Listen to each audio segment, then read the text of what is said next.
Hello બાળકો, જુઓ અગાઉના લેક્ચરની અંદર આપણે ગુરુત્વ પ્રવેગ વિશેની માહિતી મેળવી અને એ પણ સમજ્યા કે પૃથ્વીની સપાટીથી જેમ જેમ ઊંચાઈએ જઈએ છે એમ પ્રવેગનું મૂલ્ય જે છે એ ઘટતું જાય છે. જે સપાટી પરના પ્રવેગ કરતાં કેવું છે? ઓછું. એવી જ રીતે પૃથ્વીની સપાટીથી જેમ જેમ ઊંડે જતા જઈએ એમ ઊંડાઈ વધતી જાય એમ ગુરુત્વ પ્રવેગનું મૂલ્ય પણ ઘટતું જાય છે અને ઘટતા ઘટતા એવું કહેવાય કે પૃથ્વીના કેન્દ્ર પર જઈને તમે ઊભા રહો તો ત્યાં આગળ ગુરુત્વ પ્રવેગ શૂન્ય હોય છે એમ કહી શકાય. તો અહીંયા સુધીમાં આપણે એક તો ગુરુત્વાકર્ષણ બળ વિશે માહિતી મેળવી, એના પછી ગુરુત્વ પ્રવેગ વિશે માહિતી મેળવી અને પ્રવેગમાં ઊંચાઈ સાથે અને ઊંડાઈ સાથે કેટલો ફેરફાર થાય છે એ વસ્તુ ભણી ગયા. હવે આજે હું તમને બીજી એક રાશિ વિશે સમજાવીશ અને એ છે ગુરુત્વીય સ્થિતિ ઉર્જા. જુઓ, હવે તમે મને એમ કહેશો કે સ્થિતિ ઉર્જા શબ્દ અમે સાંભળેલો છે. સાચી વાત. સ્થિતિ ઉર્જા એટલે આપણે એવું કીધું હતું કે પદાર્થના સ્થાન સાથે સંકળાયેલી ઉર્જા. અને આપણે એવું પણ ભણ્યા હતા કે આપણી પાસે પદાર્થ કોઈક પડ્યો હોય, અહીંયા આગળ દાખલા તરીકે પૃથ્વીની સપાટીથી h1 ઊંચાઈએ પડ્યો હોય તો ત્યાં આગળ એના સ્થાન સાથે કંઈક ઉર્જા સંકળાયેલી હશે. ત્યાંથી હું એને બીજા કોઈક h2 સ્થાને લઈ જાઉં તો મારે કાર્ય કરવું પડશે. એટલે એનું સ્થાન બદલાય છે તો સ્થાન સાથે સંકળાયેલી ઉર્જા એ ઉર્જા હોય એની સ્થિતિ ઉર્જા. તો સ્થિતિ ઉર્જા પણ સાથે સાથે બદલાશે. આવું આપણે ઓલરેડી પહેલાં પણ વાત કરી ગયા છીએ. અને એની માટે હું એવું પણ બોલી શકું કે આપણે પદાર્થને જ્યારે આ સ્થાનેથી આ સ્થાને લઈ ગયા તો જે કરવું પડતું કાર્ય છે એ કાર્ય માર્ગ ઉપર આધાર રાખતું નથી, માત્ર પદાર્થના પ્રારંભિક અને અંતિમ સ્થાન પર આધારિત હોય છે. કારણ તમે જે પદાર્થ છે એ પદાર્થને અહીંયાથી અહીંયા લઈ જાઓ છો તો આ પદાર્થ પર કયું બળ લાગતું હોય છે? પૃથ્વીનું વજન બળ અથવા પદાર્થનું વજન બળ અથવા તો ગુરુત્વાકર્ષણ બળ, આવો શબ્દ આપણે વાપરીએ છીએ. અને તમે બધા જ જાણો છો કે ગુરુત્વાકર્ષણ બળ કેવું પ્રકારનું બળ છે? સંરક્ષી પ્રકારનું બળ. અને સંરક્ષી બળ હોય ત્યારે કરવું પડતું કાર્ય જે હોય એ માર્ગ ઉપર આધાર રાખતું નથી, માત્ર પદાર્થના પ્રારંભિક અને અંતિમ સ્થાન પર જ આધાર રાખે છે. એટલે તમે આવો ક્વેશ્ચન વિચારી શકો કે કોઈક પદાર્થ અહીંયા આગળ પડ્યો છે ને ત્યાંથી મારે અહીંયા લઈ જવો છે. તમે અહીંથી અહીંયા લઈ જાઓ છો ત્યારે કરવું પડતું કાર્ય W1 છે. પછી એક માર્ગ આવો પસંદ કરી અને તમે એને લઈ ગયા એમ તો કરવું પડતું કાર્ય W2 હોય. અને એક વખતે તમે એને આમ કરી અને પછી આ W3 જેટલું કાર્ય કરાવીને લઈ ગયા તો આમાંથી કરવું પડતું કાર્ય કયું વધારે હશે? તમને એવું લાગશે W3 વધારે, પણ ના. કરવું પડતું કાર્ય માત્ર ને માત્ર શેના પર આધાર રાખે છે? તો પ્રારંભિક અને અંતિમ સ્થાન પર જ, એના માર્ગ ઉપર આધાર રાખતું નથી. માટે આપણે કહી શકીએ અહીંયા આગળ કે આ ત્રણેય કિસ્સામાં જે કાર્ય કરવું પડશે W1 = W2 = W3 હશે. કાર્ય માર્ગ ઉપર આધાર રાખતું નથી. તો આપણે આ વસ્તુ જાણીએ છીએ કે સંરક્ષી બળ, ગુરુત્વાકર્ષણ બળ જેવા સંરક્ષી બળના કિસ્સામાં કરવું પડતું કાર્ય જે છે એ પદાર્થના માત્ર પ્રારંભિક અને અંતિમ સ્થાન પર જ આધાર રાખે છે. તમને યાદ હશે સ્પ્રિંગ માટે આપણે સ્પ્રિંગ બળના સંદર્ભમાં પણ વાત કરી હતી કે ત્યાં આગળ પણ કરવું પડતું કાર્ય માત્ર પ્રારંભિક અને અંતિમ સ્થાન જે છે એના પર જ આધાર રાખે છે. તો એ જ રીતે આપણે અહીંયા આગળ વિચારી શકીએ. તો હવે આપણે ગુરુત્વાકર્ષણ બળના સંદર્ભમાં આપણે હવે વાત કરવાના છીએ અને એ જે ઉર્જા પદાર્થમાં સંકળાય છે એને આપણે ગુરુત્વીય સ્થિતિ ઉર્જા તરીકે ઓળખીશું. જો પહેલાં જે છે આપણી ટેક્સ્ટબુકની અંદર જે રીતે આખી સમજૂતી આપેલી છે ને હું તમને એ પ્રમાણે આખું સમજાવી દઉં છું. પછી હું તમને બીજી એક રીતે પણ આખી વાત સમજાવું છું. એનું કારણ છે કે 12થમાં જેમ અહીંયા આગળ ગુરુત્વ સ્થિતિમાન છે એવી રીતે વિદ્યુત સ્થિતિમાન ભણવાનું આવશે તો ત્યાં તમને થોડીક હેલ્પ થઈ શકે. ઓકે, તો એનું કારણ છે અહીંયા આગળ કે જ્યાં અહીંયા દળ આવે ને ત્યાં આપણે 12થમાં ભણીશું ત્યારે વીજભાર આવશે, બાકી વાત એક્ઝેક્ટલી આની આ જ આવશે. એટલા માટે હું બીજી કઈ રીતે આ થિયરી વિચારી શકીએ એ પણ તમને પછી સમજાવી દઉં છું. તો જુઓ, અહીંયા આગળ હું એમ કહું કે મારી પાસે કોઈક પદાર્થ છે તો એ પદાર્થનું દળ જો m હોય તો એનું વજન બળ કેટલું લખી શકાય? mg જેટલું. તો એટલું એનું વજન બળ છે. ધારો કે શરૂઆતમાં એવું છે કે આ જે આપણો પદાર્થ છે એ પૃથ્વીની સપાટીથી અહીંયા આગળ h1 ઊંચાઈએ પડેલો છે. ઓકે, આના પર જે છે કેટલું બળ લાગે છે? mg જેટલું બળ. કઈ દિશામાં હોય? નીચે તરફ, અધો દિશામાં. હું અત્યારે માની લઉં છું કે આ પદાર્થ પૃથ્વીની સપાટીથી તદ્દન નજીક જ છે. નજીક જ હોય એનો સીધો મતલબ એ થાય કે જીની વેલ્યુ 9.8 આપણે લઈ શકીએ. હવે હું અહીંયા આગળથી આ પદાર્થને અહીંયા આગળ લઈ જાઉં છું, તો કેટલી ઊંચાઈએ લઈ ગયા આપણે એને h2 ઊંચાઈએ, તો આપણે કરવું પડશે, શું કરવું પડશે? કાર્ય. તો પદાર્થને સ્થાન 1 થી 2 સુધી લઈ જવા આપણે કાર્ય કરવું પડે, અને એ જે કાર્ય હોય એને હું W12 લખું તો કાર્ય બરાબર શું સૂત્ર છે આપણી પાસે? બળ ગુણ્યા સ્થાનાંતર. આવું લખી શકાય? તો વિચારો તમે અહીંયા આગળ જે છે કેટલું બળ લાગે છે? mg જેટલું એની અસર હેઠળ પદાર્થને આપણે લઈ જઈએ છીએ, અને સ્થાનાંતર કેવી રીતે ગણાય? અંતિમ સ્થાન ઓછા પ્રારંભિક સ્થાન. એટલે કે આપણે આવું લખી શકીએ, બળ mg અને સ્થાનાંતર કેટલું થશે? h2 - h1. એટલે કે તમારે એને આટલું કાર્ય કરવું પડશે. તમે કહેશો કે કેમ cos થીટા ધ્યાનમાં નથી લીધો? તો થીટા આપણે જે છે અહીંયા આગળ 0 છે એ કહી શકીએ છીએ ને, એ જ દિશામાં લઈ જાય છે માટે. તો એનો અર્થ એવો થયો અહીંયા આગળ કે પદાર્થ જે છે એ પદાર્થને અહીંયા આગળ એક સ્થાનેથી બીજા સ્થાને લઈ જવા કેટલું કાર્ય કરવું પડે છે? તો W12 = mg × h2 - h1. આ રીતે આપણે એ કાર્યને રજૂ કરી શકીએ છીએ. આટલી વસ્તુ ખ્યાલ આવી ગયો છે? હું શું કહેવા માગું છું કે આપણી પાસે પદાર્થ જે છે એ અહીંયા આગળ પડ્યો હતો અને એને આ રીતે આપણે લઈ ગયા. આ જ વસ્તુને બીજી રીતે લખવું હોય તો એવું લખી શકીએ આપણે કે પદાર્થને પૃથ્વીની સપાટીથી h ઊંચાઈએ લઈ જવો હોય તો લઈ જવા માટે કેટલું કાર્ય કરવું પડે? હું અહીંયા આગળ એમ કહું કે અહીંયા પડ્યો છે પદાર્થ અને ત્યાંથી તમારે એને h ઊંચાઈએ લઈ જવું છે, તો કેટલું કાર્ય કરવું પડે? તો W હું સિમ્પલ આટલું લખી શકું, mgh, હે ને? કાર્ય એટલે બળ ગુણ્યા શું લખ્યું? સ્થાનાંતર. h જેટલું સ્થાનાંતર કરાવ્યું છે કારણ કે પ્રારંભિક સ્થાન પૃથ્વીની સપાટી લીધી છે માટે. પ્લસ અહીંયા આગળ જે છે હું એક પદ ઉમેરું છું જેને હું W0 લખું છું. W0 જે છે એ પૃથ્વીની સપાટી પર, ફરીથી બોલીશ, W0 શું દર્શાવે છે? તો પૃથ્વીની સપાટી પર પદાર્થની સ્થિતિ ઉર્જા. તમે કહેશો કાર્ય લખ્યું છે ને, કાર્ય બરાબર ઉર્જા, હે ને? તો અહીંયા આગળ કહીશ W0 શું દર્શાવે છે? તો જે પૃથ્વીની સપાટી છે તો એ પૃથ્વીની સપાટી પર પદાર્થની શું દર્શાવશે?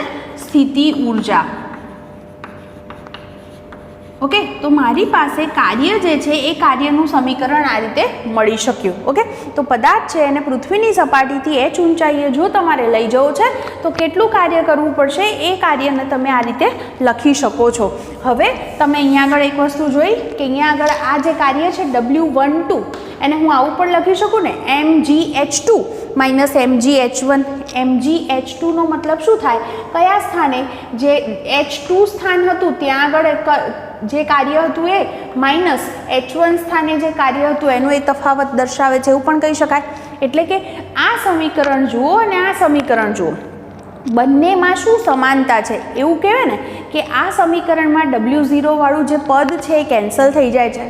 એનું સીધું કારણ છે કે કાર્ય બરાબર હું mgh લખું તો જ્યારે સપાટી પર ઊભા છો ત્યારે આ હાઇટ શું હોય? સપાટીથી ઊંચાઈ શું હોય? 0. તો W બરાબર mgh માં જ્યારે હું આ સૂત્ર W0 માટે લખીશ એટલે પૃથ્વીની સપાટી પરના સ્થાન માટે લખીશ ત્યારે હાઇટ શું લખવી પડશે મારે? 0. એનો અર્થ કે આ પદ શું થઈ જવાનું છે? 0 થઈ જવાનું છે. અથવા તો તમે જો એ પદ કંઈક હાજર હોત તો પણ કંઈ ફરક પડતો નથી, કારણ તમે જુઓ WH2 - WH1 આ સમીકરણમાં મૂકો, જુઓ તો શું થાય? પહેલું આવું થાય, mgh2 + W0.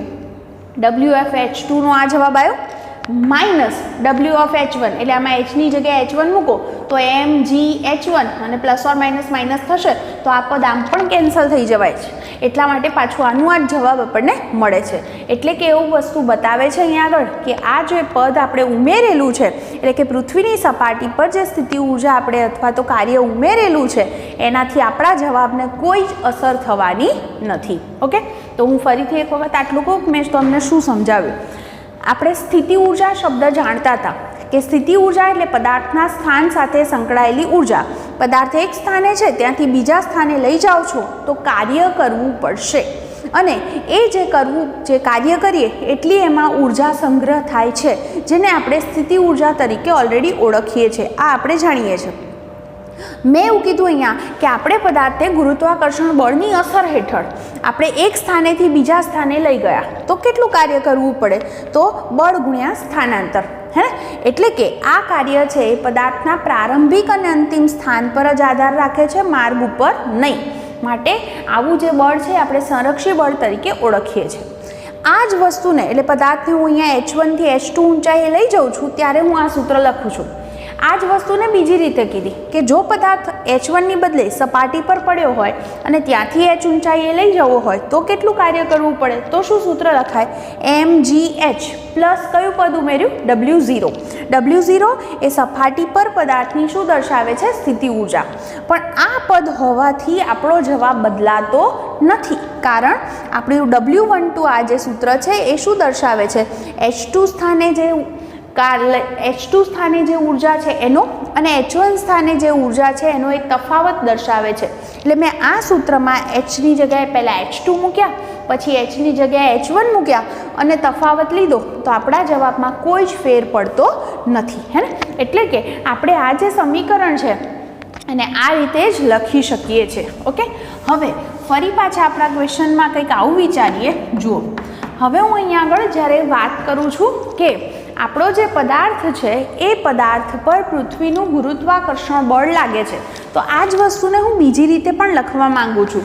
તો પૃથ્વી વડે કેટલું ગુરુત્વાકર્ષી બળ લાગે? શું સૂત્ર થાય? Gm1m2/r² હોય. તો આપણો પદાર્થ છે એ પૃથ્વીના કેન્દ્રથી r અંતરે પડ્યો છે, હે ને? તો એ સ્થિતિમાં તમે જાણો છો કે બંને વચ્ચે લાગતા બળનું સૂત્ર શું લખી શકાય? Gmem/ શું લખી શકાય? r². હવે મારે શું કરવું છે? આપણા પદાર્થને એક, જુઓ તમે આ સૂત્ર પરથી એક વસ્તુ સમજી શકો છો કે r બદલાય તો બળ બદલાશે.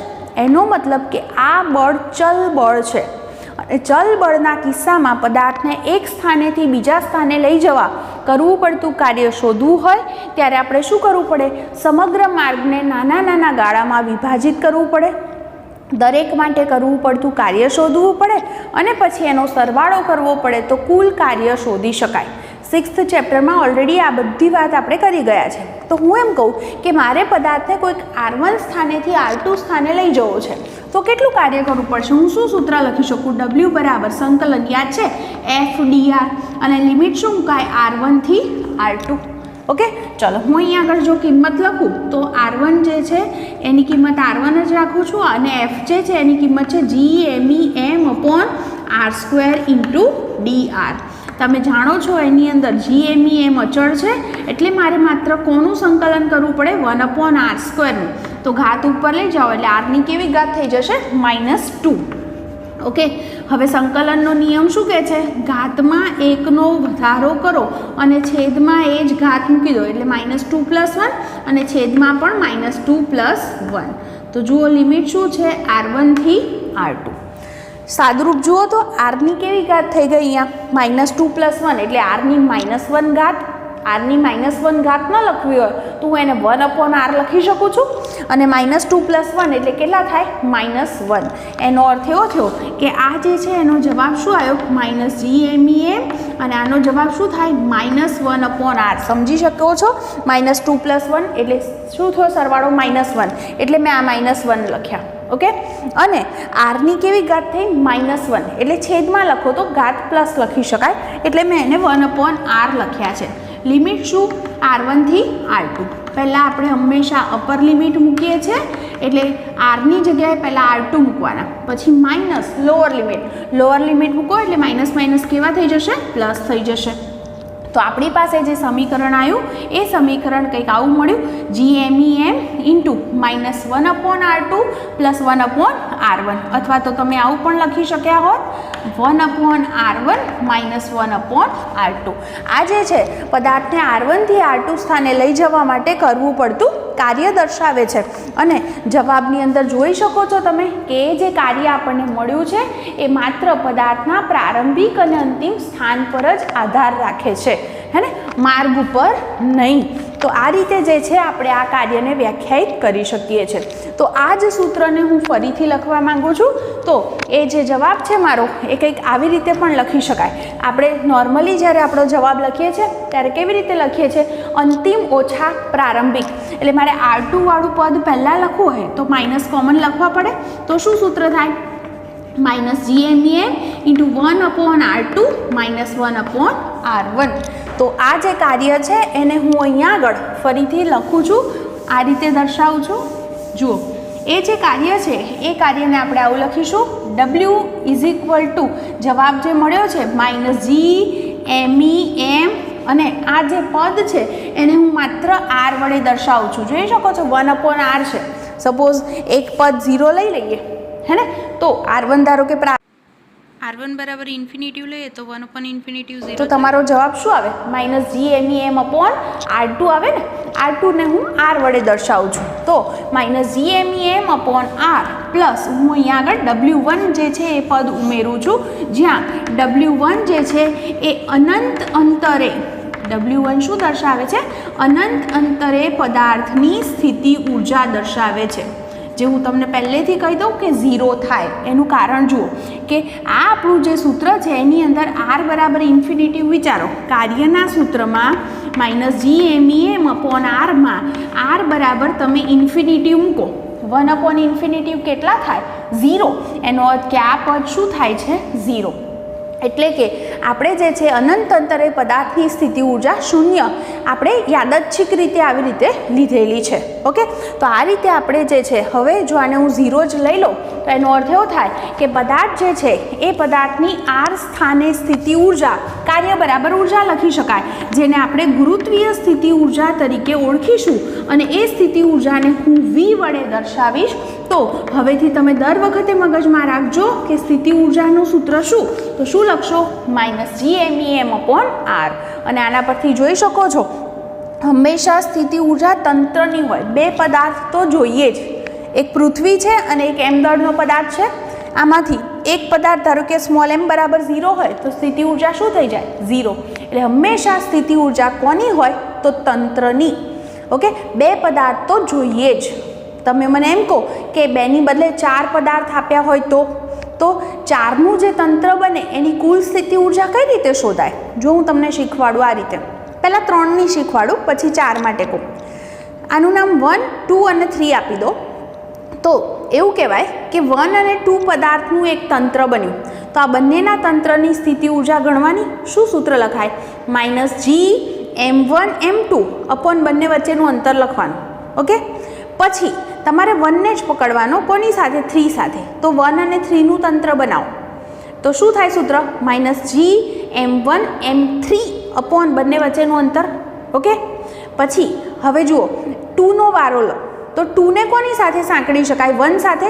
પણ તમે 1-2નું તંત્ર લો કે 2-1નું તંત્ર, વાત તો એકની એક છે.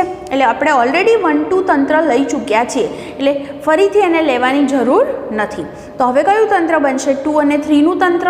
તો શું સૂત્ર બને? -GM2M3/R. આ રીતે આમના તંત્રની સ્થિતિ ઉર્જા ગણી શકાય. 4 કણ હોય ને તો આવી રીતે લેવાનું. જુઓ, કયું તંત્ર લેવાનું? 1-2, 1-3, 1-4.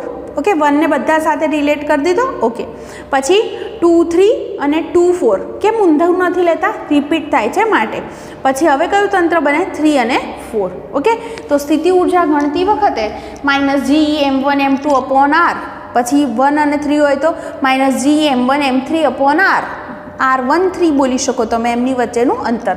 તો આ રીતે જે છે એ આપણે સ્થિતિ ઉર્જા ગણી શકીએ છીએ. તો હું તમને ફરીથી આખી વાત કહી દઉં. મેં તમને જે કીધી કે આપણી પાસે અહીં સુધી તો મેં તમને ઓલરેડી એક વખત રિપીટ કરીને કહી દીધું છે કે પદાર્થને એક સ્થાનેથી બીજા સ્થાને લઈ ગયા અને જે કરવું પડતું કાર્ય છે એમાં સ્થિતિ ઉર્જા આપ રૂપે સંગ્રહ થાય છે, આપણે જાણીએ છીએ. તો એને આપણે આ સૂત્રથી રજૂ કરી શકીએ છીએ. W = mgh + W0.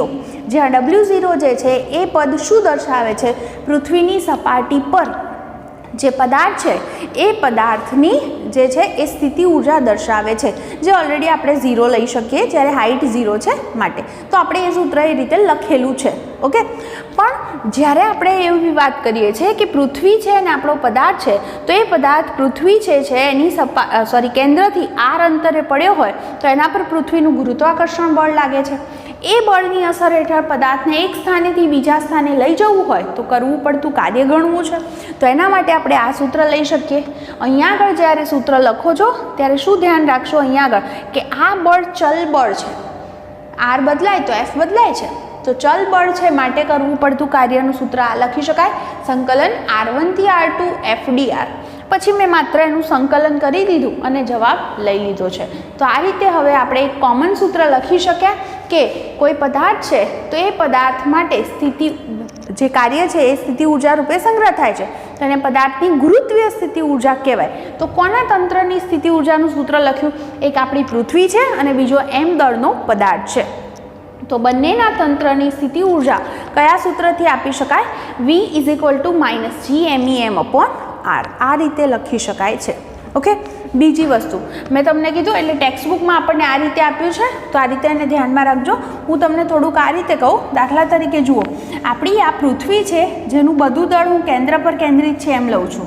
મારી પાસે અહીંયા આગળ આર જેટલો સ્થાન સદિશ ધરાવતો હોય ત્યાં એકમ દળનો પદાર્થ પડ્યો છે. એકચ્યુઅલી હું તમને ગુરુત્વીય સ્થિતિમાનની વ્યાખ્યા કહેવા માંગુ છું. ગુરુત્વ સ્થિતિમાનનો અર્થ એવો થાય કે તમારી પાસે ખરેખર એકમ દળનો પદાર્થ અહીંયા આગળ અનંત અંતરે પડ્યો હોય, ત્યાંથી પૃથ્વીનું આ ગુરુત્વાકર્ષી ક્ષેત્ર છે, તો ક્ષેત્રમાં તમારે કોઈક બિંદુ પાસે લાવવો છે, ધારો કે P બિંદુ, તો તમારે કાર્ય કરવું પડે અને એ કાર્ય જે કરો છો એને એનું ગુરુત્વ સ્થિતિમાન કહેવાય. શું બોલશું એને? ગુરુત્વ સ્થિતિમાન. એટલે અહીંયા આગળ જુઓ, આપણે જે સ્થિતિ ઉર્જા શોધી ને એ m દળના પદાર્થની શોધી છે. તો જો અહીંયા આગળ આ m દળનો પદાર્થ છે એનું દળ એકમ હોય એટલે m = 1 હોય તો આ કરવું પડતું કાર્ય આપણને શું મળ્યું હોત? -GME/R મળ્યું હોત. તો આ જે પદ છે એને ગુરુત્વ સ્થિતિમાન તરીકે ઓળખવામાં આવે છે. એટલે સ્થિતિમાન અને સ્થિતિ ઉર્જામાં શું તફાવત સમજી લેજો. સ્થિતિમાન એટલે એકમ દળના પદાર્થને અનંત અંતરેથી પૃથ્વીના ગુરુત્વાકર્ષી ક્ષેત્રમાં કોઈક બિંદુ સુધી લાવવા જે કાર્ય કરવું પડે એ કાર્યને એનું ગુરુત્વ સ્થિતિમાન કહેવાય. ઓકે, અને સ્થિતિ ઉર્જા એટલે શું? તો કેવો પદાર્થ લાવવાનો? m દળનો. જુઓ ને, ત્રિરાશિ ન મુકાય કે જો એકમ દળનો પદાર્થ લાવવો હોય તો કરવું પડતું કાર્ય phi. તો m દળનો પદાર્થ લાવવો હોય તો કેટલું કાર્ય કરવું પડે? m × phi થાય અને એને શું કહેવાય છે? ગુરુત્વ સ્થિતિમાન. તો m × phi થયું સ્થિતિ ઉર્જા, સોરી. તો m × phi બરાબર શું છે? -GME/R. તો હું મૂકી દઉં -GME/R. તો આ ઉપરવાળું જ સૂત્ર પાછું આપણને મળી જાય છે. એટલે આ એક શબ્દ ખાલી ધ્યાનમાં રાખજો હાલ, કે ગુરુત્વ સ્થિતિમાનનો અર્થ થાય કેવો પદાર્થ લાવવાનો અનંત અંતરેથી? એકમ દળનો પદાર્થ લાવવો હોય અનંત અંતરેથી તો કરવું પડતું કાર્ય. જેમ મેં તમને અહીંયા આગળ કહી દીધું કે ધારો કે આપણે એમ કહીએ કે અહીંયા R1 બરાબર હું ઇન્ફિનિટિવ લઉં, R1 બરાબર ઇન્ફિનિટિવ લઉં તો 1/∞0 થાય. એટલે આ પદ 0 મેં લીધું, હમણાં થોડીક વાર પહેલાં જ કીધું કે આ પદ જો 0 આપણે લઈએ તો આપણો જવાબ -GMEM/ શું લખી શકાય છે? R લખી શકાય છે. એટલે કે આપણે જો છે એક સ્થાન અનંત અંતરે લઈએ અને પદાર્થને અનંત અંતરેથી પ્રારંભિક સ્થાન અનંત હોય અને ત્યાંથી આપેલા બિંદુ સુધી લાવીએ તો જે કાર્ય કરવું પડે છે એને કઈ રીતે દર્શાવીએ છીએ આપણે? સ્થિતિમાન તરીકે એકમ દળના પદાર્થ માટે. અને જો m દળનો પદાર્થ લાવીએ તો એ કાર્યને સ્થિતિ ઉર્જા તરીકે દર્શાવી શકાય. ઓકે, તો ટૂંકમાં તમારે મગજમાં આટલી વસ્તુ રાખવાની છે કે આપણી પૃથ્વી છે, ત્યાંથી કોઈક પદાર્થ ધારો કે અનંત અંતરે પડ્યો છે, ધારો કે એ પદાર્થ m દળનો છે, તો પદાર્થનું સ્થાન અહીંયા છે, અહીંયા પદાર્થ પડ્યો હોય તો અનંત અંતરે પડ્યો હોય ત્યારે હંમેશા એની સ્થિતિ ઉર્જા આપણે 0 લીધી છે. એ પદાર્થને આપણે પૃથ્વી પરના કોઈક સ્થાને લાવીએ છીએ તો આપણે શું કરવું પડે છે? કાર્ય. અને કાર્ય કરશું એટલી એમાં ઉર્જા સંગ્રહ થશે. કાર્ય કેવી રીતે ગણાય એ ગણ્યું છે આપણે. ઓકે, અને એટલી ઉર્જા એમાં સંગ્રહ થાય જેને એની ગુરુત્વીય સ્થિતિ ઉર્જા કહેવાય. શું સૂત્ર બને? -GMEM/R. ઓકે, જો પૃથ્વીની સપાટી પર લાવીએ તો એ પદાર્થને તો R બરાબર શું મૂકવાના? RE. તો શું સૂત્ર લખાય? -GMEM/RE. ઓકે, તો આ રીતે જે છે આપણો આ ક્વેશ્ચન છે એને સમજાવી શકાય છે. ક્લિયર? ચલો, હવે આ સમજ્યા હોય તો હવે એના રિલેટેડ આપણી પાસે એક ઉદાહરણ છે આપણી ટેક્સ્ટબુકની અંદર, એના પર જઈએ. મેં તમને હમણાં થોડીક વાર પહેલાં પણ આ વસ્તુ કીધી કે આપણે જે વાત કરવી છે એ તંત્ર જ હંમેશા લેવાનું છે જ્યારે સ્થિતિ ઉર્જા ગણીએ છીએ ત્યારે. જુઓ ક્વેશ્ચન છે, એલ લંબાઈની બાજુ ધરાવતા ચોરસના શિરોબિંદુ પર મૂકેલા 4 કણના તંત્રની સ્થિતિ ઉર્જા શોધો. ચોરસના કેન્દ્ર પર સ્થિતિમાન પણ શોધો. તમને શું કહે છે સમજજો બરાબર. તમને એમ કહે છે કે એક ચોરસ છે. ચોરસ છે ધેટ મીન્સ એની બધી જ બાજુઓ કેવી હોય? સરખી જ હોય. ધારો કે બાજુની લંબાઈ હું એલ લઉં તો આ પણ એલ હશે, આ પણ એલ હશે, આ પણ ને આ પણ. 4 શિરોબિંદુ છે, 1, 2, 3 અને 4. બરાબર. દરેક પર સરખા જ પદાર્થો મૂકેલા છે એમ દળના. તો પહેલું મને શોધવાનું કહે છે કે આમનું જે તંત્ર બનશે એમની શું શોધો તમે? સ્થિતિ ઉર્જા. ઓકે. પછી કેન્દ્ર પર સ્થિતિમાન શોધવું છે એ હું પછી વાત કરું, પણ સ્થિતિ ઉર્જા શોધવી છે. મેં તમને અગાઉ પણ કીધું કે સ્થિતિ ઉર્જા હંમેશા તંત્રની હોય, હે ને? તો મારી પાસે ટોટલ 4 કણ છે, તો તંત્ર કોનું કોનું બનશે? પહેલાં 1 અને 2નું એક તંત્ર બનશે, પછી 1 અને 3નું તંત્ર બનશે, 1 અને 4નું.